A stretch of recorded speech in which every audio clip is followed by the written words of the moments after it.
Cancellation chaos rocking American Airlines after the company delayed or grounded nearly 2,000 flights over the weekend. The problem's continuing today with 300 flights canceled. The airline blaming it on high winds and staffing shortages while frustrated passengers are sounding off. I looked at my phone like 10, 20 minutes before and yeah, it just got canceled out of nowhere. Everybody I've checked just puts me in another long line, and really, to be honest with you, they're not answering the questions. So you just got to talk to customer service. You can't get nobody on the phone.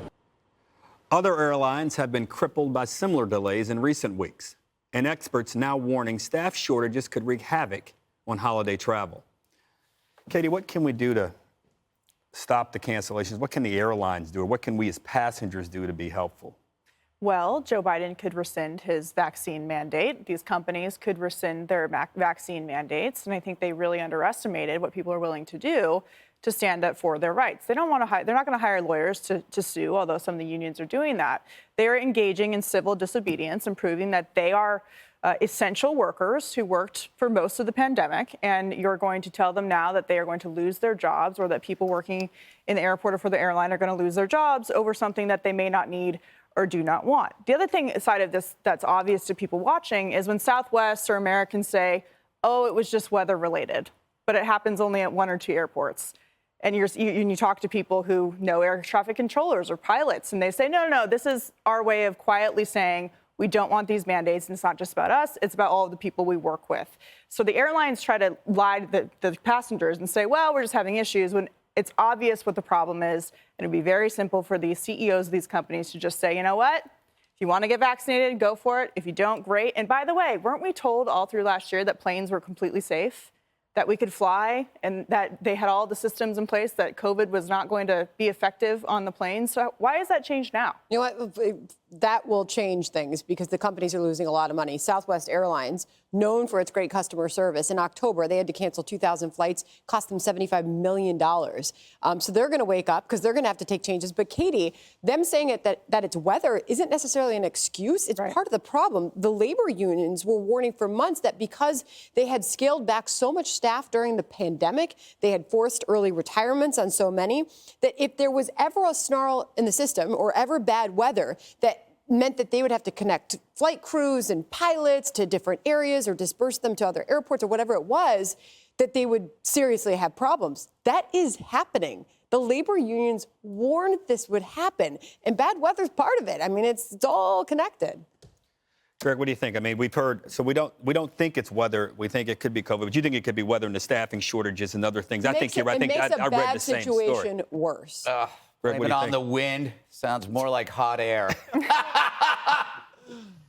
You know, the jokes on Monday. You don't have. I mean, if this COVID man, I think it's the vaccine mandate thing, and I think it's time that we start talking about exemptions for essential workers, people who make the world go round and help us go around the world, and that would include the firemen and the cops, because we have issues here. Paramedics, handsome, muscular talk show hosts like me could use an exemption. So I think that like this all or nothing thing is a huge problem, and we're kind of like freelancing this authoritarianism all over the place so people don't get sued.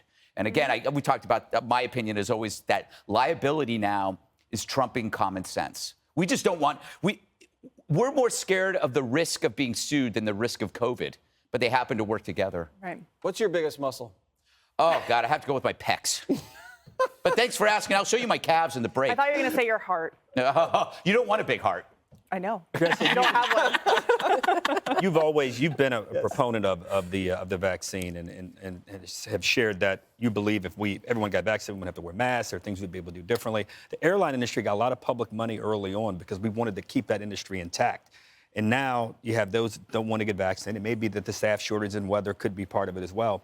But do you think they have a higher responsibility maybe to take the vaccine than others because of what we as taxpayers did to keep the airline industry intact by giving them money during the pandemic? Everybody got money. Everybody got money, and they're still giving money out. All I know is this. Few things in life are more agonizing than flight cancellations. Perhaps, Harold, a flooded basement, maybe a speeding ticket, or maybe when you sit down to dinner and the food takes forever and you're starving. So it affects the country's... Are you projecting? Yes.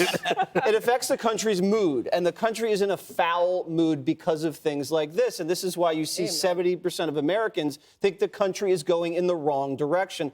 But it also goes to competence, and this is something that's been dogging Joe Biden. Americans have expectations. We expect flights to take off on time. We expect firefighters to come on time. We expect shelves to be full.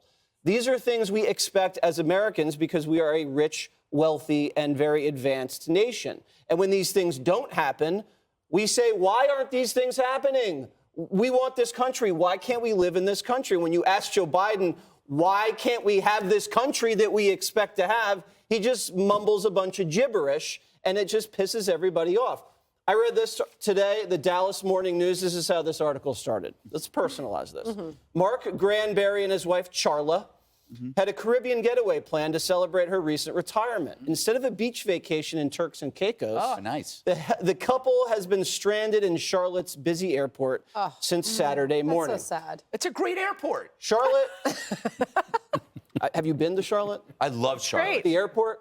Yes. Or would you rather be in Turks and Caicos, Greg? I've been to both. No, you want Charlotte to slip into a jacuzzi with her husband. Oh my gosh. Order a little rum It's punch. Monday. A little rum. With a little, what do they call those things? Umbrellas. All right, Yeah. slurp that sucker down and order a second one. Then maybe get some apps. Yeah. And they should be celebrating their retirement like that, not in a stranded airport. You can do first exactly he strands, that. First he strands people in Afghanistan. Now he's stranding people at the Jesse. Charlotte airport, Greg. There You you wouldn't go. be doing than saying this time that they're going to the Dominican Republic. You would be saying, don't go. Ban is still in effect. Everybody, What happened to that story? Oh, we're working on that. We're going to get to the bottom of it. everybody get vaccinated. Up next. Hey, Sean Hannity here. Hey, click here to subscribe to Fox News YouTube page and catch our hottest interviews and most compelling analysis. You will not get it anywhere else.